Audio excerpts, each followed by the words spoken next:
Comment trouver un bien immobilier pour une opération de marchand de biens quand on n'a pas de réseau?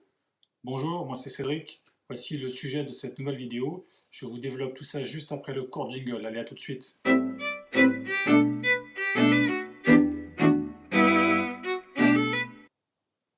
Vous l'avez compris, aujourd'hui, on va essayer de développer le sujet de comment trouver un bien immobilier qui correspond à une belle affaire, à une belle opération de marchand de biens.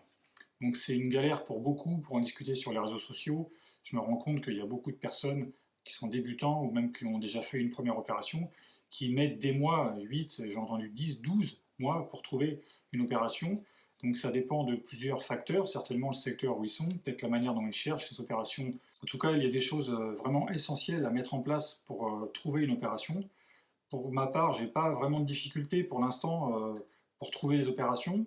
Alors, j'ai peut-être un peu de chance, mais peut-être que c'est ma méthode qui est correcte. Donc, je vais essayer de la développer avec vous, point par point. Donc, j'ai décidé de développer cette vidéo en 5 étapes qui sont toutes vraiment essentielles. Donc, il est important de ne pas zapper tout au long de la vidéo, de bien rester focus jusqu'au bout parce que je vais donner des informations importantes jusqu'à la fin de la vidéo. Donc, restez le maximum de temps possible pour avoir vraiment un visuel complet de ce qu'il faut faire, en tout cas de ce que je fais pour trouver les opérations, et pouvoir l'appliquer ensuite à votre cas personnel. Donc on passe tout de suite à la première étape. Donc la première étape qui est essentielle vraiment pour trouver une opération de marchand de biens, c'est de définir son secteur. Alors ça paraît bête comme étape, mais c'est pas si bête que ça, vous allez comprendre. C'est que en fait le secteur, bon évidemment, il dépend d'où vous habitez, mais contrairement à quelqu'un qui veut faire de l'investissement immobilier, un investisseur, il peut se permettre d'acheter un immeuble à 200 km, 300 km de chez lui, éventuellement, et tout sous-traiter. S'il n'a pas de travaux à faire, il achète l'immeuble, il met ses locataires, il fait gérer par une agence, il prend les sous à la fin du mois, voilà, c'est tout ce qu'il fait. Mais quand on est marchand de biens, on a des choses à faire. On a potentiellement des travaux, on a des allers-retours à faire pour aller voir les opérations, pour aller voir les artisans, pour faire des visites pour les acquéreurs si jamais on fait la commercialisation nous-mêmes. Donc il est important de définir un secteur de travail qui soit cohérent avec l'endroit où nous on habite. Voilà.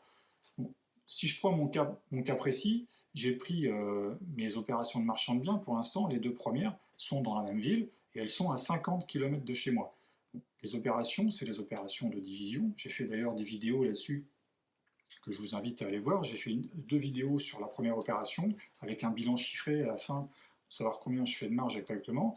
La deuxième opération est en cours, j'ai fait une vidéo sur la visite, une vidéo sur ce que je vais en faire, et j'ai fait une vidéo aussi pour ceux qui veulent vraiment se mettre dans la division, qui généralise un petit peu, qui synthétise tout ce que j'ai appris sur ces deux opérations pour vous donner les clés pour réussir une division de maison de A à Z. Voilà. Ceci étant dit, moi, ce que je choisis pour l'instant, c'est les opérations de division de maison. Donc ça demande beaucoup d'allers-retours. Il y a des semaines où j'y vais 5 fois, voire 6 fois par semaine. Et oui, quand on est marchand bien, on peut éventuellement travailler le week-end aussi. Donc ça demande du temps, ça fait faire des kilomètres, c'est fatigant, ça coûte de l'argent. Donc il ne faut pas aller trop loin. 50 km, c'est vraiment, pour moi, si vous devez faire des allers-retours réguliers, c'est un maximum. Imaginez que si vous y allez 5 fois par semaine, ça vous fait déjà 500 km à faire dans la semaine. C'est pas mal. 500 km, c'est pas mal. Donc prévoyez autour de chez vous, si vous habitez dans une ville, par exemple, je vais prendre Limoges au cas où, comme ça, vous habitez dans Limoges centre, prenez 50 km autour. 50 km, c'est tout de suite, dans ces secteurs-là, on est à 45 minutes, 50 minutes, donc c'est déjà pas mal. Il faut savoir qu'il y a des artisans qui se lèvent très tôt. Si vous devez aller toute la semaine voir des artisans qui viennent, les mecs ils commencent pas à 10h du matin. Ils sont là avant 9h, 8h30, voire 8h des fois. Si vous avez une heure de route ou une heure et quart de route pour être sur le chantier et pour les accueillir à 8h, il va falloir vous lever très tôt. Il faut bien prendre ça en compte. Hein. Et puis le temps, c'est de l'argent. Les kilomètres, c'est de l'argent. Les kilomètres coûtent de plus en plus cher avec l'augmentation du carburant. Il ne faut pas l'oublier ça. Pour l'instant, c'est vous qui allez payer, ce n'est pas forcément votre entreprise. Hein. Donc il faut bien le prendre en compte. Par contre, si vous avez choisi de faire des divisions de terrain, de la vente d'immeubles à la découpe, ce genre de choses, sans travaux, hein, je précise, ce genre de choses, ça ne demande pas forcément de faire beaucoup d'allers-retours. Un détachement de terrain, si vous ne faites pas la viabilisation par exemple, bon, vous avez une visite à faire la première fois, éventuellement vous y retournez une fois avec votre géomètre pour voir avec lui ce qu'il y a à faire. Si vous ne faites pas la commercialisation vous-même, vous n'y retournez pas forcément. On va rajouter quand même une fois au cas où, peut-être avec l'agent immobilier qui va vendre votre terrain pour lui montrer ce qu'il y a à vendre. Et voilà. Donc si vous êtes à 100 km de chez vous, vous y allez 3 fois, ça fait 600 km. Dans 600 km, moi je les fais quasiment dans la semaine. Donc vous voyez que dans ce cas-là, on peut se permettre d'aller un petit peu plus loin. Ça va vraiment dépendre d'où vous habitez et de ce que vous avez envie de faire. Donc 50 km si vous y allez régulièrement, et au-delà si jamais c'est des opérations qui ne vous demandent pas beaucoup de déplacement. Donc on passe tout de suite à la deuxième étape de votre recherche. Donc la deuxième étape consiste à définir ce qu'on cherche réellement. Une opération de marchand de biens, il y a plusieurs possibilités. Comme je vous l'ai déjà dit, il y a la division de maisons, il y a la vente à la découpe d'immeubles, il y a le détachement de terrain, il y a éventuellement les allers-retours. Ce qu'on appelle un aller-retour, c'est que vous achetez quelque chose qui est vraiment bien en dessous du marché, vous faites quasiment rien dedans, vous revendez aussi sec. Bon, ça, il faut avoir un sacré réseau, je pense, pour trouver, parce que c'est souvent des trucs off-market, c'est compliqué de voir ça en annonce, à mon avis, ça reste pas longtemps. Donc ça, je vais le mettre de côté, je vais l'écarter, c'est plus pour ceux qui ont, comme je vous dis, un réseau, donc ça ne correspond pas vraiment à l'objet de cette vidéo. Donc on va rester sur les 3 premiers types d'opérations possibles pour nous. Donc maintenant, qu'est-ce qui va vous permettre de choisir le type d'opération que vous allez faire? Alors, il y a déjà vos préférences. Si vous avez par exemple, si les travaux vous font peur et que vous y connaissez vraiment rien et que vous ne voulez pas faire de travaux, vous ne voulez pas vous lancer là-dedans, bon, alors déjà, il faut savoir que si vous êtes marchand de biens et que vous n'aimez pas les travaux, vous allez vous fermer quelques portes. Hein. Il ne faut pas se mentir. Les travaux, c'est une manière très facile de gagner des sous et de faire des plus-values. Donc si vous êtes marchand de biens et que vous ne voulez pas faire de travaux, vous vous lancez dedans, vous allez perdre potentiellement certaines opérations très lucratives. Ça déjà, il faut le savoir. Donc il y a votre sensibilité vis-à-vis des travaux qui va déjà vous permettre de choisir ce que vous avez envie de faire. C'est vrai qu'un détachement de terrain, ça ne demande pas des connaissances énormes. La plupart des travaux, hors viabilisation je parle, la plupart des choses à faire sont faites par le géomètre, qui lui va savoir exactement ce qu'il faut faire, il va vous conseiller parfaitement sur les documents à fournir et les documents à créer, et puis c'est lui qui va le faire de toute façon. Donc ça, c'est relativement simple comme opération. Pour démarrer, ça peut être très bien. Ensuite, vous avez la vente à la découpe, qui là, c'est pareil, ça ne demande pas de grandes connaissances. Vous achetez un immeuble, quelqu'un qui a un immeuble complet, c'est d'un seul lot. Chaque niveau, c'est un appartement. Il faut quand même qu'il y ait des compteurs de partout. Il faut que ce soit déjà divisé. Tant qu'à faire, c'est mieux. Si vous devez le faire vous-même, là, c'est vraiment plus compliqué, surtout s'ils sont habités. Si vous avez des locataires en place, c'est très compliqué de changer les réseaux. Hein. Là, c'est quasiment voire impossible. Parce que pour changer le réseau d'électricité, il faut couper l'électricité. Si vous imaginez bien que s'il y a quelqu'un dedans, c'est galère. Donc la vente à la découpe avec locataire en place, compteur bien installé et tout, c'est pareil. On achète un, on revend 4, 5, je ne sais pas. Donc il n'y a pas grand chose à faire. Là, c'est pareil, c'est un géomètre qui va venir, il faut créer une copro, il va faire ça lui-même, il va faire ses relevés de tantièmes, il va donner tout ça au notaire qui fait son boulot derrière. Vous revendez lot par lot, et voilà, c'est une vente à la découpe, en gros c'est ça. Ensuite, ce qui va définir un petit peu le type d'opération que vous voulez faire, c'est le secteur où vous habitez. Donc c'est lié avec la première étape. Si vous êtes plus dans un secteur rural, campagne, trouver des immeubles à découper, ça va être, à mon avis, un peu plus difficile. Hein. Ça, c'est quand même une opération qui est un peu plus citadine. Les maisons à découper en appartement, c'est pareil. C'est pas forcément évident à trouver en campagne, parce que déjà, il faut trouver le bien, certes, mais en plus, il faut que les biens que vous allez proposer soient en adéquation avec ce que les gens recherchent dans le secteur. Je m'explique, si vous êtes en campagne, les gens sont habitués à habiter en maison, avec une certaine surface, avec un petit peu de terrain, voire beaucoup de terrain. Donc si vous leur proposez des studios de 20 à 25 mètres carrés, à la vente, ça risque d'être un petit peu difficile à vendre. Voilà. Ça peut se trouver, hein, ça peut être des investisseurs, parce que des logements à louer, il en faut partout. Il y a même des endroits où il y a des pénuries d'appartements. Donc proposer à ce moment-là des appartements à la vente pour les investisseurs, c'est très bien.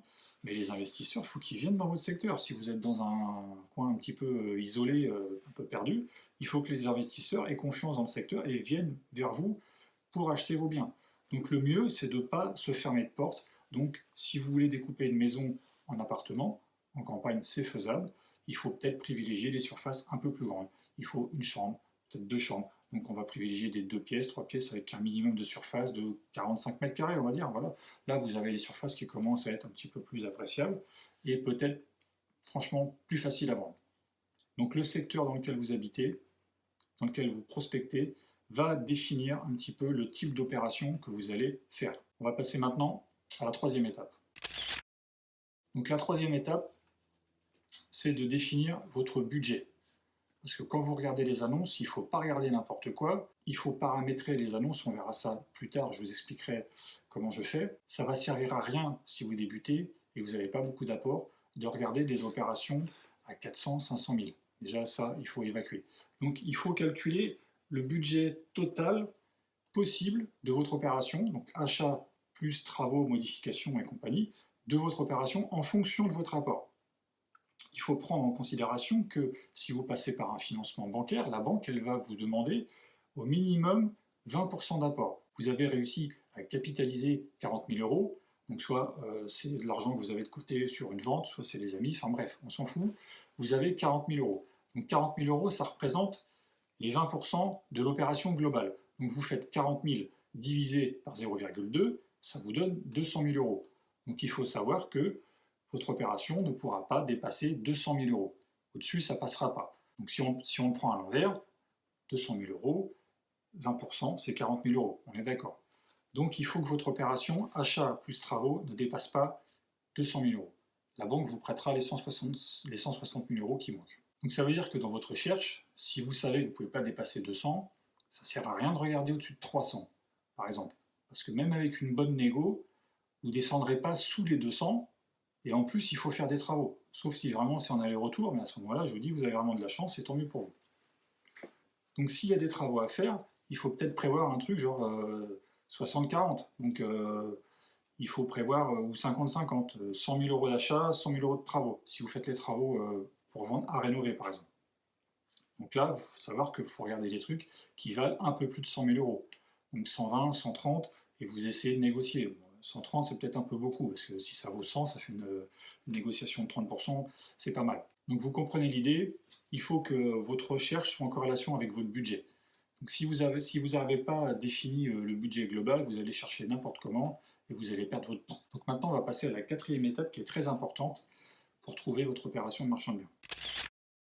Donc la quatrième étape, c'est vraiment le cœur de notre métier, c'est de rechercher les annonces.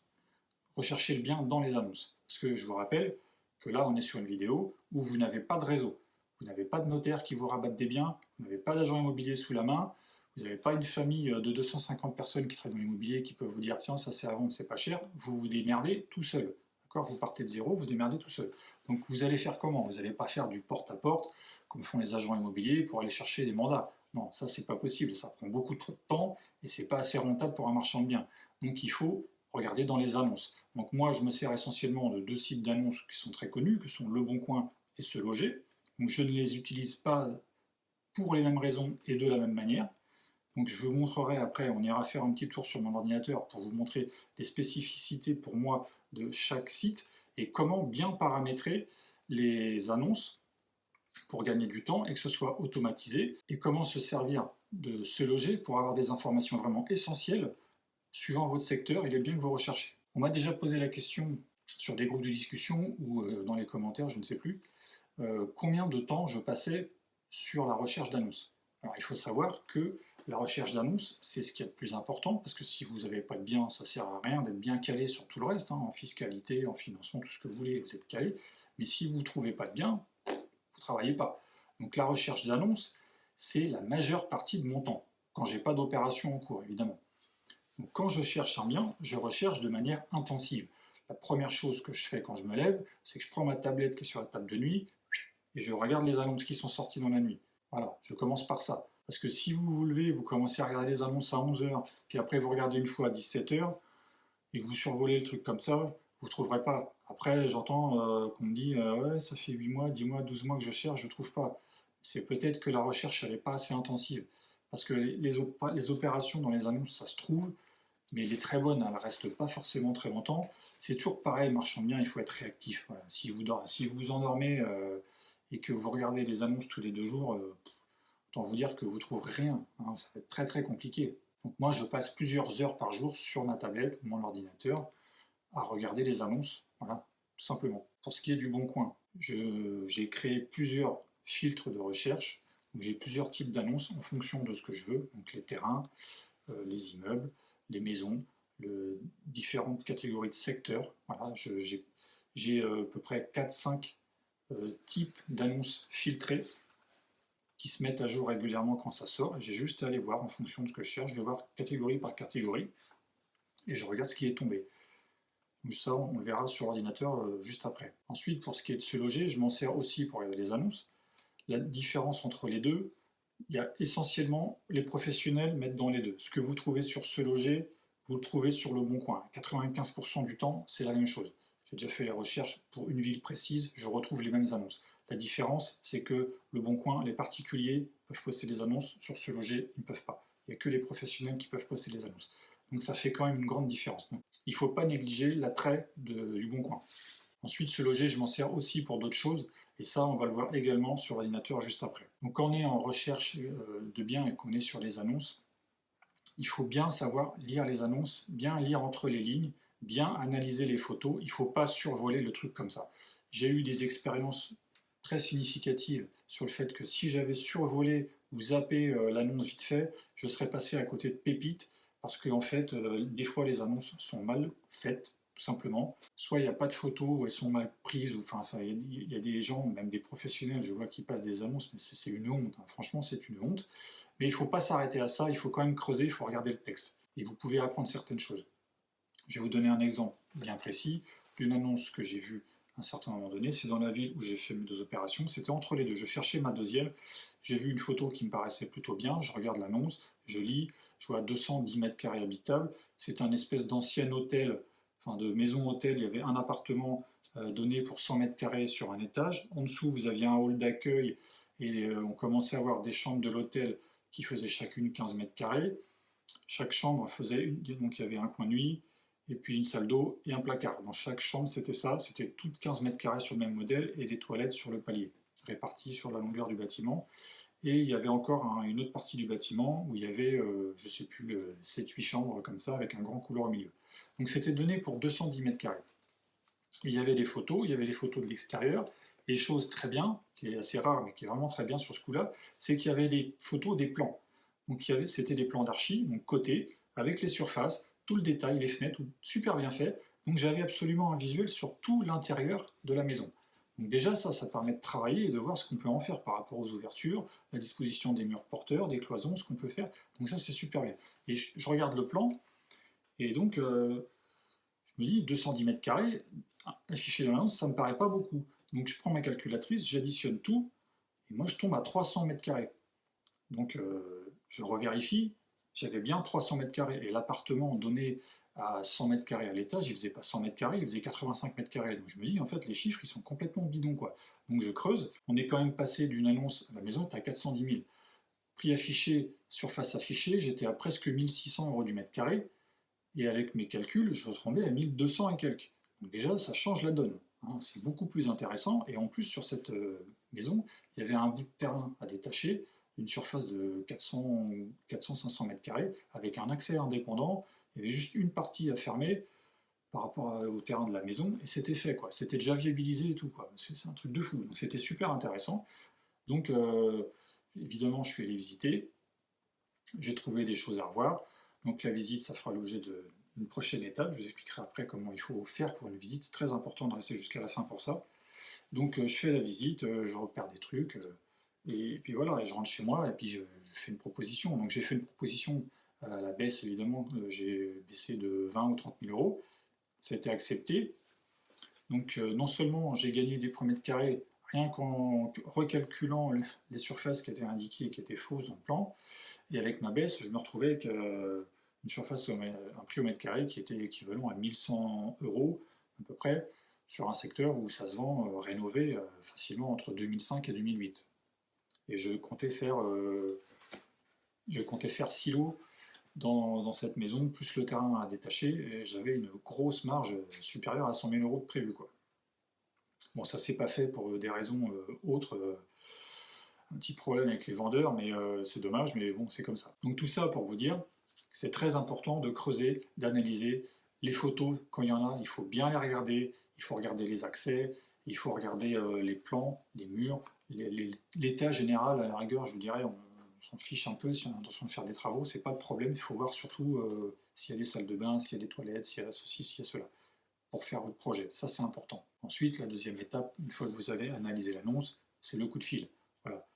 Le coup de fil, vous prenez tous les renseignements qu'il vous faut. S'il vous manque des informations sur les photos et le descriptif, vous posez les questions qui vont bien avec. Ensuite, avant de vous déplacer, une fois que vous avez les réponses, vous regardez si le PLU il correspond à ce que vous voulez faire. On va passer sur l'ordinateur 5 minutes et je vais vous montrer comment je paramètre les sites et ce que je regarde principalement sur ce logis et ce qui est vraiment très important à prendre en compte. Donc nous voici devant la page d'accueil du site Le Bon Coin. Donc là c'est la version ordinateur. Ça ne change pas grand-chose sur les versions mobiles. Je vais vous montrer comment j'ai fait pour automatiser mes recherches et gagner beaucoup de temps dans ce domaine. Donc là, on est sur la page d'accueil. Donc je vais aller dans mes recherches. Et donc là, voilà, c'est les 4 types d'annonces que je recherche en particulier. On a une partie où je cherche les biens divisibles, immeubles, lots, ensemble. Les maisons proches, ça c'est par rapport à mon secteur. Et ça, c'est les biens qui sont à vendre dans le secteur où je travaille particulièrement pour mes 2 opérations. C'est pour me tenir informé, même si je suis en cours d'opération, je me tiens informé absolument des prix dans la ville où j'ai acheté. Parce que quand je vais vouloir commercialiser, il faut que je sois le plus pointu possible sur le prix que je vais proposer. Donc on va prendre le premier qui est divisible. Donc voici les critères que je mets. Donc comme je vous ai dit juste avant, quand on choisit son secteur, quand on cherche des biens divisibles, terrain ou maison, notamment si c'est terrain, on peut avoir une distance supérieure. Donc moi j'ai mis 100 km. Donc je cherche quoi? Je cherche maison, autre. On pourrait même rajouter terrain, si par exemple vous voulez faire du lotissement, vous cliquez sur terrain, et ça va vous mettre toutes les annonces où il y a terrain avec marqué divisible dedans. Moi j'ai pas choisi de faire du lotissement, donc pour l'instant j'ai pas mis ça. Ensuite, là, c'est là que c'est hyper important, il faut marquer divisible, il ne faut pas cocher dans le titre uniquement, parce que là, c'est très peu souvent marqué dans le titre, c'est surtout marqué dans le texte, donc il ne faut pas cocher cette case, très important. Et puis là, vous mettez votre plafond, surface habitable, machin, tout ça, on s'en fout, et ça vous donne ce type d'annonce. Donc on va prendre la deuxième, au hasard. Donc là, on a une maison 7 pièces. Alors, divisible, il est marqué où? Donc là, en recherche, donc là, bon, on est tombé sur une annonce où c'est vraiment très complet. C'est pas toujours comme ça. Donc il faut chercher là où c'est marqué divisible. Des fois, c'est marqué non divisible, mais au moins, comme il y a divisible dedans, il vous sort l'annonce. Donc là, le tout sur une magnifique parcelle, piscinable et ou divisible, pour un deuxième lot avec vue dégagée sur la campagne. La parcelle, elle fait 1540. Donc là, tout de suite, on tombe sur une annonce. Si c'est dans notre secteur, on sait qu'on a 1540 m² et qu'on a potentiellement un terrain divisible. Sur cette surface-là, suivant l'endroit où c'est, on peut peut-être faire un, voire peut-être 2 lots, suivant les accès, il faut regarder. Donc en mettant juste divisible dans les paramètres, plus les autres critères, hop, je tombe sur une annonce qui est intéressante. Donc on va regarder une autre, on va pas en regarder 50, mais on va prendre la deuxième, voilà. Donc là, on a quoi là? Garage de 50 m² avec grenier sur parcelle de 1311 divisible. Donc là aussi, voilà, on a une grande parcelle, c'est divisible. En plus, on voit qu'on a un garage de 50 m² avec grenier. Donc là, quand on regarde l'annonce, on se rend compte que le garage, il est là. Là, il y a cette maison. Alors, je ne sais pas si ça représente tout ça, probablement oui. Donc on peut très bien envisager de vendre ce garage séparé et que ça devienne une maison indépendante, hein, vu la taille que ça fait, 50 m² plus un grenier. Vous pouvez facilement avoir 70 m² habitables là-dedans, avec une parcelle de terrain sur le côté. Ça peut très bien se détacher. Donc voici pour la partie divisible, comment ça fonctionne. Les deuxièmes paramètres d'annonce que j'ai créés, donc c'est pour les immeubles, tout ce qui est lot et ensemble. Donc il faut absolument mettre ici, immeuble, hors lot, hors ensemble. Il faut bien l'écrire comme ça, sinon ça ne prend pas en compte. Il faut cocher la case recherche dans le titre uniquement. Vous mettez votre secteur ici, et là vous n'êtes pas obligé de mettre quoi que ce soit. Vous pouvez mettre un prix, par contre, si vous avez défini votre enveloppe de prix, et ça vous sort toutes les annonces avec les critères où il y a marqué immeuble dans le titre. Immeuble, ou des fois c'est marqué lot, ou ensemble. Des fois c'est marqué ensemble immobilier, ensemble de maisons. Et bien, tout ça, ça va sortir. Là, on a ensemble immobilier. Donc on va regarder ce que c'est. Maison d'habitation avec local commercial, possibilité de transformer en habitation ou bureau sur une parcelle cadastrale de plus de 1000 m². Donc voilà le type d'annonce qu'on peut se retrouver avec ces critères-là. Donc là, on passe sur le troisième type d'annonce que je recherche, c'est pour faire les divisions de maisons. Donc là, le secteur il est beaucoup plus rapproché.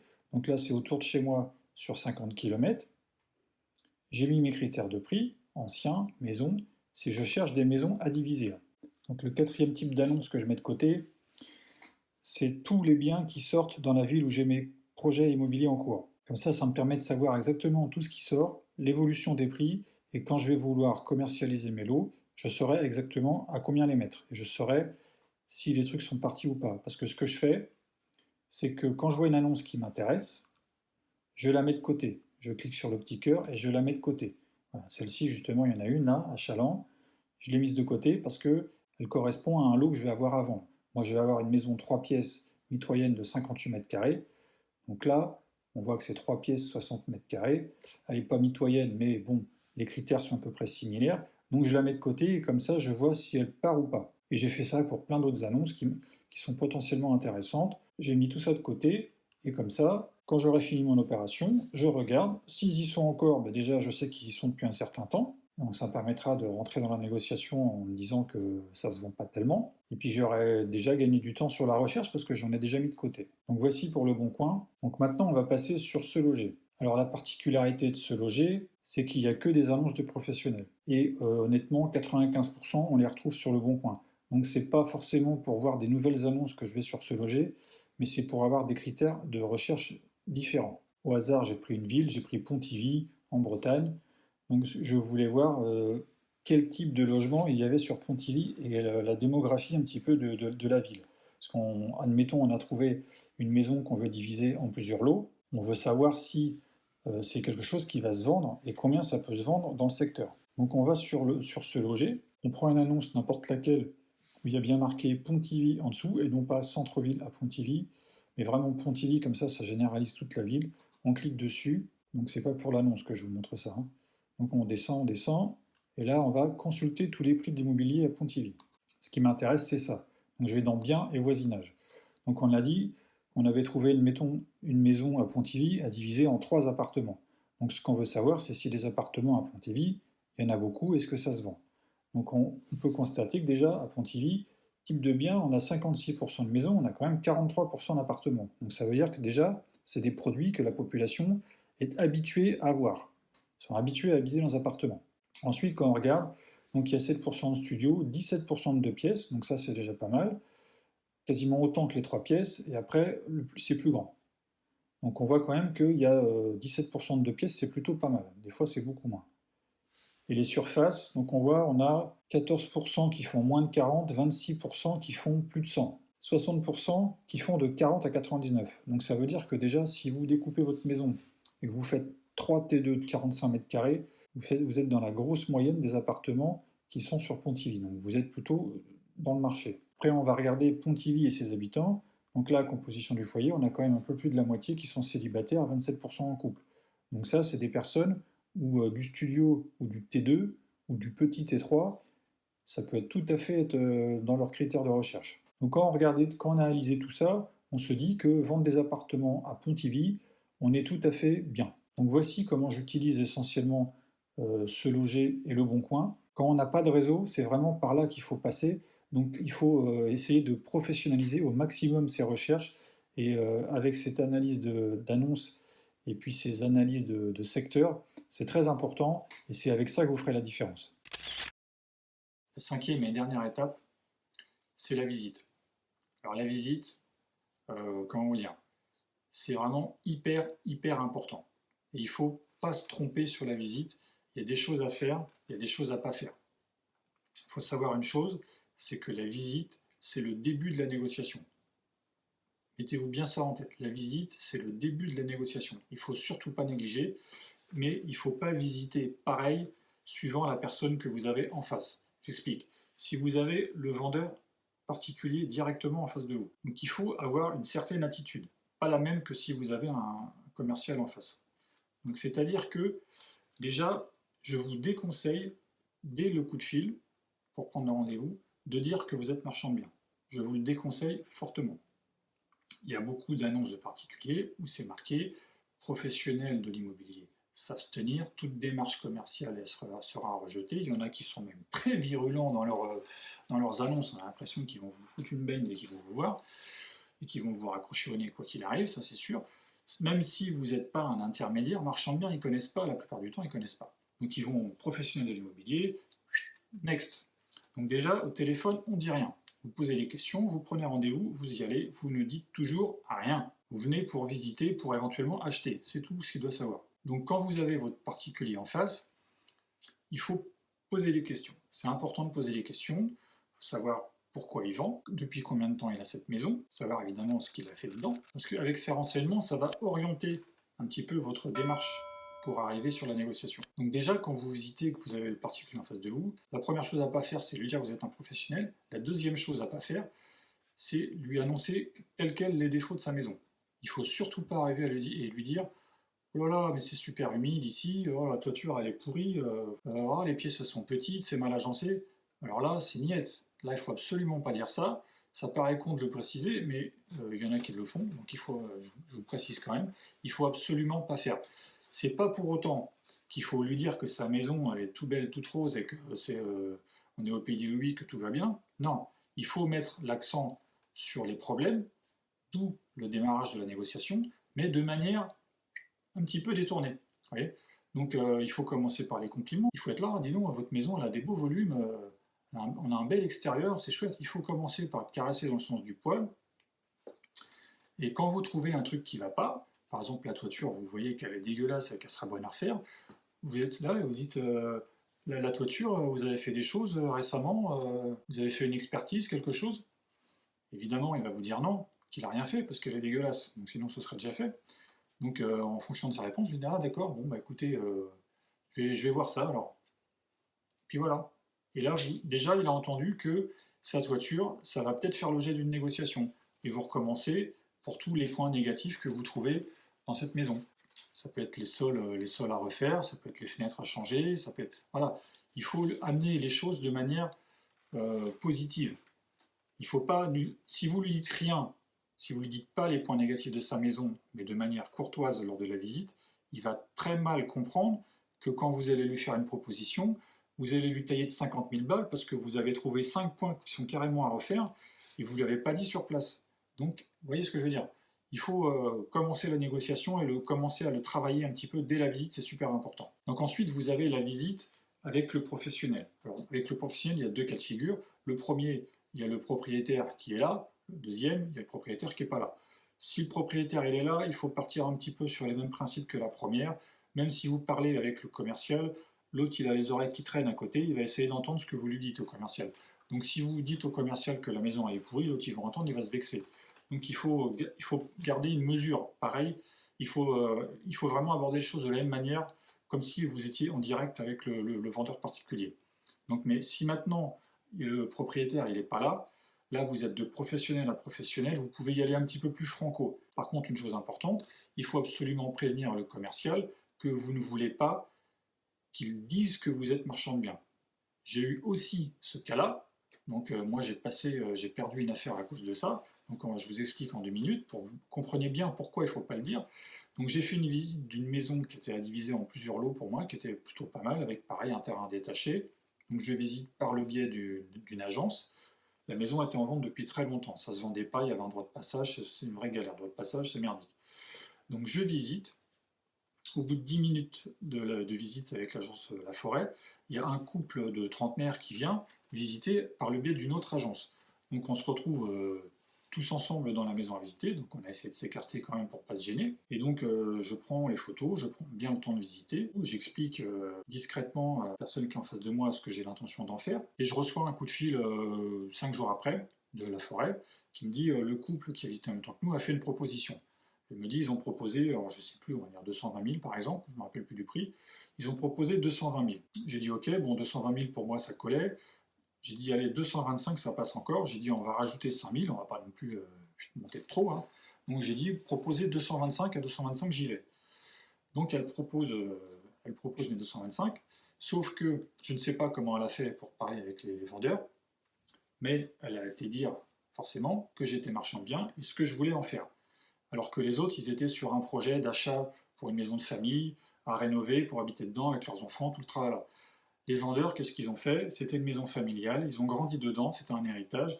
Ils ont préféré perdre 5 000 € et accorder la vente au couple de trentenaires qui voulaient en faire un projet familial, ça leur parlait plus. Ok, tant mieux pour eux, hein, c'est un choix tout à fait honnête et respectable. Ceci dit, moi je me retrouvais avec une affaire qui me passait sous le nez. Quand la commerciale m'a rappelé pour me donner le résultat de la proposition, je lui ai dit, mais vous avez donc dit ce que je voulais en faire. Elle m'a dit oui, j'ai dit, mais bon, tant pis pour moi pour cette fois, mais j'ai dit, si on doit revisiter ensemble, merci de garder pour vous ce genre d'informations parce que ça m'est préjudiciable. Donc vous voyez, il faut garder des choses pour soi et il faut bien préciser au commercial que on ferme sa bouche et on ne dit rien. Donc quand vous êtes avec le commercial, vous pouvez y aller un peu plus franco. Donc vous voyez des choses qui ne vous plaisent pas, pareil, il faut lui dire, parce que la proposition, elle va transiter par lui. Donc si vous lui dites rien, comme avec le vendeur particulier d'ailleurs, si vous lui dites rien et qu'après vous ramenez avec une proposition hyper taillée parce qu'il y a plein de choses qui ne vont pas, c'est pareil, il ne va pas comprendre. Donc il faut détailler au fur et à mesure de la visite, mais là on n'est pas obligé de prendre autant de pincettes. Voilà. Et puis il faut surtout aussi poser des questions, parce que là le vendeur, vous ne l'avez pas en direct.